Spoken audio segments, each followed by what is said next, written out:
On va imaginer ce qui va se passer. Par exemple, pour 28. Essayez de trouver quelle est sa position, quel serait son rang et quel est son représentant dans la liste de nombres. Donc faites une pause sur la vidéo, essayez de chercher tout seul et venez voir si vous avez juste. Donc pour 28, si on continuait notre liste de nombres, donc on a 19, 22, ensuite on a dit qu'on faisait plus 3, donc on arrive à 25, et nous voici enfin à 28. Dans la position dans la suite, donc premier, deuxième, troisième, quatrième position, cinquième, sixième, septième position, huitième, c'est celui qui serait à la neuvième position dans la suite. Mais comme on compte avec les rangs, donc celui-là c'est le rang 0, le rang 1, le rang 2, le rang 3, le rang 4, le rang 5, le rang 6, le rang 7, le rang 8.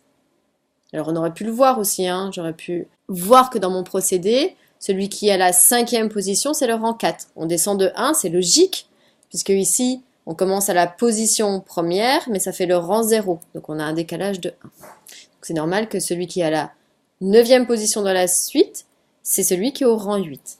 Donc il va représenter U indice 8, et il vaudra le nombre de la suite, c'est-à-dire 28.